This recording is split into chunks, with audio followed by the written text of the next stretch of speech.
Assalamualaikum warahmatullahi wabarakatuh. Kembali bersama saya dengan Bung Ais di acara komunitas pelaku usaha UMKM Digital Indonesia. Saat ini saya berada di sektor wilayah Jawa Barat, gitu ya. Jawa Tengah, maaf, di Jawa Tengah. Tepatnya di kota Banyumas, dan saat ini saya bersama para pelaku usaha sektor pertanian di bidang pertanian durian, dan sekarang saya berada bersama Bapak Muslihun, di mana Bapak Muslihun ini adalah salah satu pengelola atau pengusaha sektor pertanian durian yang sudah cukup lama ya Pak ya menjalankan usahanya. Mulai 2000, saya sendiri kan 2017. Dari 2017 menjalankan usahanya, dan mudah-mudahan hasil dari wawancara kami ini bisa menjadikan salah satu inspirasi apa ya, inspirasi buat para pelaku usaha UMKM yang lain, khususnya di bidang sektor pertanian, di durian ataupun yang lain, tentang mungkin Pak nanti bisa Bapak ceritakan masalah pengalaman mungkin yang sudah Bapak alami semasa dalam menjalankan usaha bisnis di bidang sektor pertanian ini, gitu kan.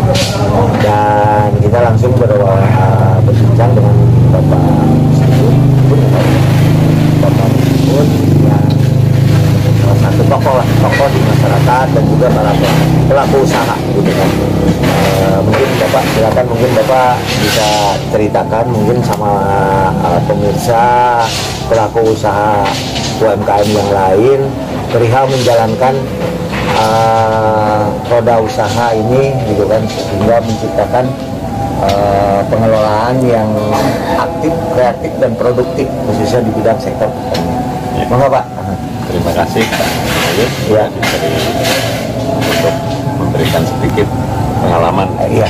Awal mula saya dulu pernah 2008 sebelum menikah. sebelum menikah. Masih bujangan ya Pak? Masih bujangan.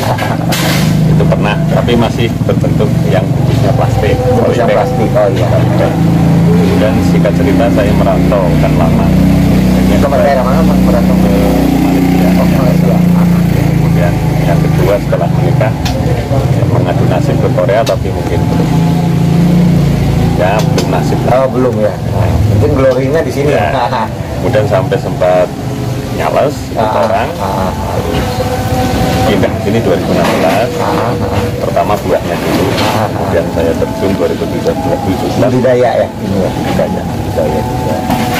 Ya sebenarnya sih Kunci Pak untuk lebih banyak yang sudah senior. Tapi saya tetap belajar dari beliau-beliau, khususnya di daerah Malang, Merapen, terutama pemasaran bibit durian. Dan untuk sementara ini Pak, untuk pemasaran sendiri itu untuk ini bibit mungkin ya Pak ya. Iya. Untuk buah itu sudah mencapai jaringannya sudah sampai mana Pak? Udah keluar Jawa kah atau masih di lingkup Jawa?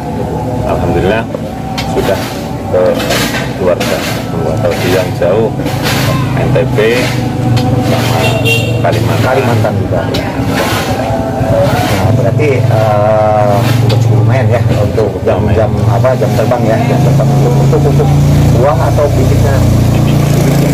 Kalau untuk buah, untuk buah sementara masih di lokal Jakarta. Ya masih Jakarta. Berarti sudah memberdayakan udah cukup banyak ya Pak ya di sini ya, masyarakat, karena emang di daerah Alas Malang ya Pak ya.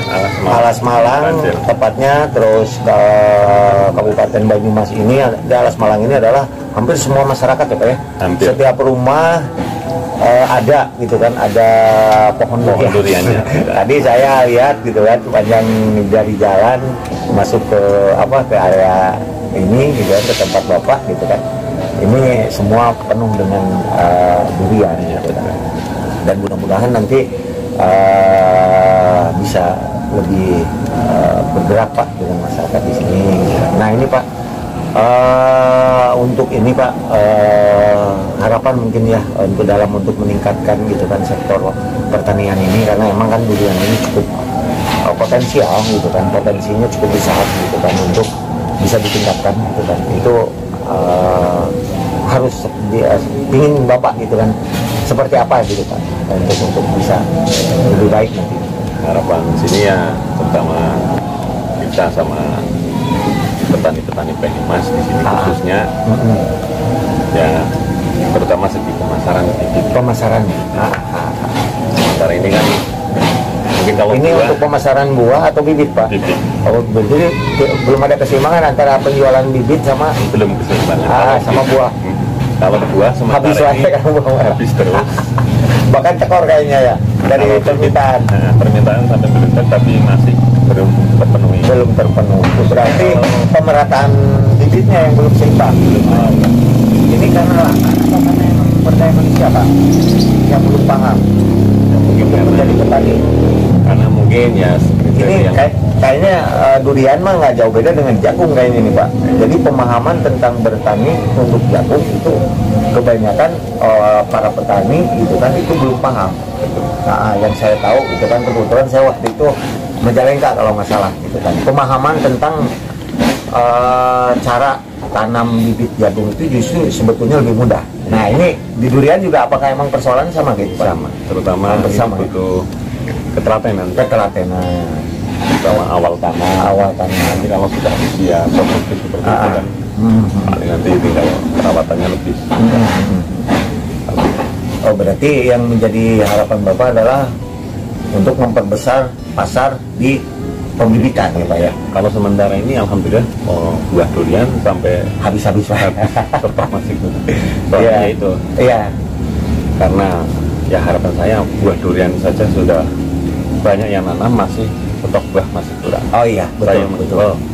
Ayolah kita berkebun durian. Jadi persoalannya ini nggak jauh beda dengan persoalan jagung Pak. Iya. Kalau nggak salah itu kan hasil dari pembicaraan barusan gitu kan. Durian ini jadi sampai buah impor loh. Indonesia kan luas. Sampai impor karena kebutuhannya besar. Nah, makanya kan harapan ayo. Oh iya betul. Ya mudah-mudahan lah nanti ya Pak ya, itu pemahaman berarti edukasi nih Pak yang emang harus edukasi tentang pemahaman tentang cara bertani durian itu adalah sangat menguntungkan gitu Pak. Jadi khususnya untuk para pelaku usaha UKM, bahwa khususnya para petani ya Pak ya, bahwa untuk menanam durian itu adalah salah satu investasi yang menjanjikan ya Pak, karena emang kebutuhannya juga itu besar gitu kan dibanding dengan kita produksi ya mungkin ya Pak ya gitu kan. Jadi ya mungkin sekarang dibutuhkan adalah pemerataan pemahaman dulu mungkin ya kepada para masyarakat khususnya para petani, pelaku usaha UMKM yang di sektor durian. Nah ini untuk menanam ini memang harus disesuaikan dengan kultur iklim alam Pak, atau emang dimanapun bisa gitu? Dimanapun bisa. Kalau nanti MTPL itu masih di bawah sekitar 600 atau 700 ke bawah itu masih aman. Ketinggian itu ya? Iya. Jadi kalau mana itu nanti akan berpengaruh ke buah Pak kalau misalkan beda iklimnya panas? Ya beda masalah nanti hasil buahnya. Kalau di sini ini kan namanya tadi apa bawor ya. Bawor ini kan cukup lumayan ya, bahkan pernah ada yang diiniin sampai puluhan juta ya. Iya betul. Itu yang dan itu memang fakta. Memang fakta ya Pak ya. Sampai berapa tuh Pak itu satu untuk tahun ini harga yang jontrot gitu ya? Iya. Pasaran mencapai 121 ya, taruhlah 100 per kilo ya. Satu buah itu ada yang bisa sampai 2 kilo 3 kilo ya Pak ya, bahkan sampai 9 kilo. Itu ini rata-rata harga ya. Iya, nanti kan tiap tahun naik turun sama seperti buah lain. Jadi sekarang mungkin yang dikasih adalah persoalan untuk masalah pembibitan ya Pak ya. Ya mudah-mudahan nanti di hasil wawancara ini gitu kan bisa para pelaku usaha bisa terinspirasi Pak untuk mencoba menanam khususnya di bidang durian ya, pemerataan untuk kebutuhan, dan jangan sampai impor. Jangan sampai impor. Sama bawang putih juga kan impor juga, karena ya kebutuhan. Betul. Gitu. Sama jagung. Wah, itu Tanah luas sampai nggak ada pohon durian, makanya saya kalau ada terutama orang yang punya tanah terinspirasi menanam pohon durian, bukannya karena saya punya usaha bikin. Iya, ini akan ini Pak, ketuk ya Pak ya. Iya, tanah segini kok sampai kosong. Iya, betul. Lahan ya Pak ya, karena sumber daya alam kita kan sangat melimpah, gitu kan, sangat melimpah, dan mudah-mudahan lah nanti ya mungkin kedepannya juga kan, makanya Bapak nanti ya sesuai dengan harapan Bapak itu nanti dibentuk komunitas Pak, itu kan, jadi nanti Bapak bisa mendorong di sektor-sektor khususnya di pendidikan untuk menyimbangi kebutuhan, gitu kan, kebutuhan pasar buahnya, gitu kan. Jadi nanti akan ada keseimbangan, gitu kan, keseimbangan untuk kita, gitu kan. Mungkin ada lagi Pak yang nanti yang bisa disampaikan, gitu kan, untuk tadi untuk kultur terutama, karena emang kalau ingin kita lebih luas berarti kan otomatis tidak akan sama kultur iklim yang ada di Jawa Tengah ini di Banyumas dengan misalkan di Jawa Timur, misalkan atau di NTT, NTB, atau Irian, Kalimantan, gitu ya. Kalau di Kalimantan itu kan udah jalan Pak, itu hasil buahnya gimana? Sementara ini yang sudah saya jalani masih tahap penanaman. Oh, masih penanaman, belum menghasilkan buah ya? Itu berapa tahun sih biasanya Pak dari penanaman? Tinggi segini 2 meter lah katakan, estimasi ya 3 sampai 4 tahun. Dan kemarin saya tanam di daerah langganan sih, di daerah Casingan, tanam segini sudah, sekarang udah masuk masa generatif. Berarti 4 tahun ke depan ya? Tadi yang sudah berbuah? Iya, 4 sampai 5 tahun estimasi. Untuk ini catatan, perawatan rutin dan teratur. Pupuknya pakai higienik? Kalau yang bagus herbal. Herbal yang mungkin dari dalam artian ini ya, organik lah ya, bukan herbal tapi organik. Organik. Jadi tidak akan mengurangi rasa buahnya nantinya Pak ya, kalau orsinil. Ya, tapi karena cuaca sekarang yang akan perlu kita pupuk ya, pabrik seperti apa nanti kan biar tidak menentu ya Pak ya. Ya, untuk resiko untuk hama atau apa, sebetulnya durian ini nggak terlalu ini ya Pak ya? Enggak sih, asal ya itu nanti rutin. Kalau memang kita perawatan nggak teratur, kadang nanti 1 bulan pupuk, kadang disemprot.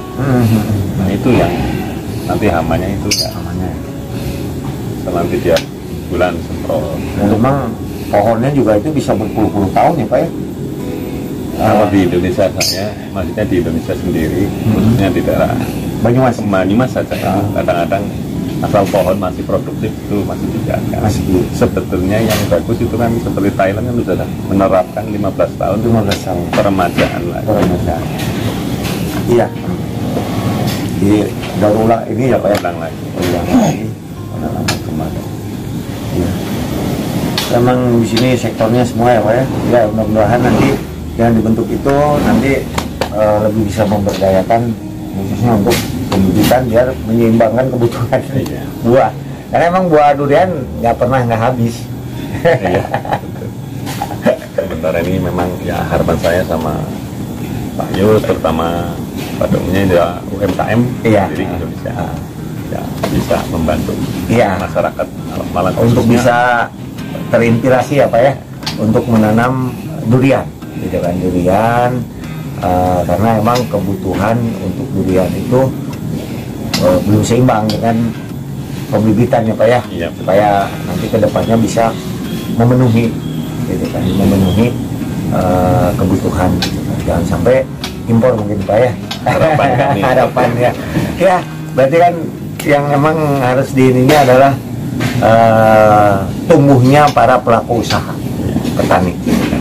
Itu mungkin Bapak itu aja, ada lagi atau yang mau disampaikan? Sudah ya, cukup ya.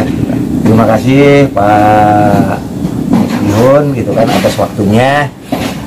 Mudah-mudahan istilahnya nanti ke depan komunitas durian ini bisa lebih tumbuh dan berkembang, khususnya untuk para pelaku usahanya ya Pak ya, karena sekarang yang ditemui adalah persoalan adalah belum adanya keseimbangan antara penjualan gitu kan, hasil buah gitu kan, kebutuhan mungkin ya Pak ya, kebutuhan buah ini sama pembibitannya gitu. Itu mungkin para pelaku usaha UMKM Indonesia. Barusan saya berbincang dengan Bapak Muslihun selaku pelaku usaha UMKM di sektor pertanian durian.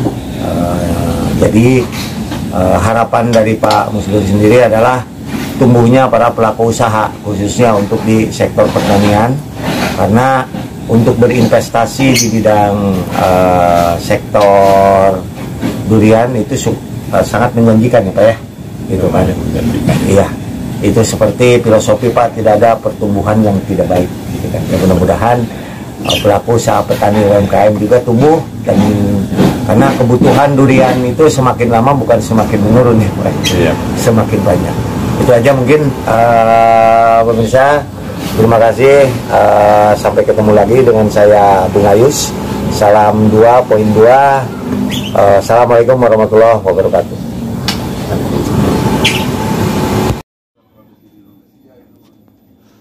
Tapi kalau jual keluar mah nggak ada tradisi di Indonesia sama.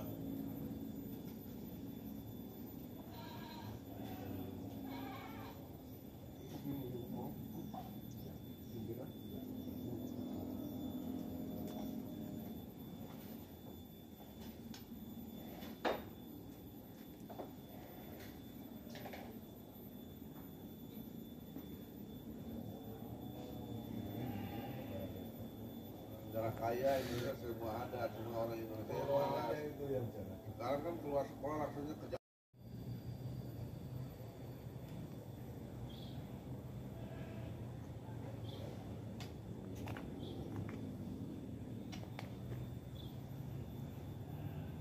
Cuma kayak di Daya Luhur ini.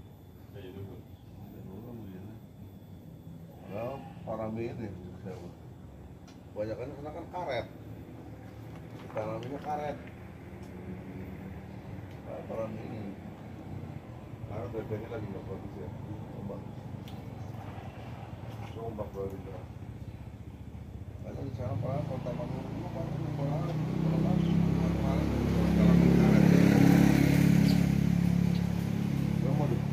mau di bawah durian. Iya,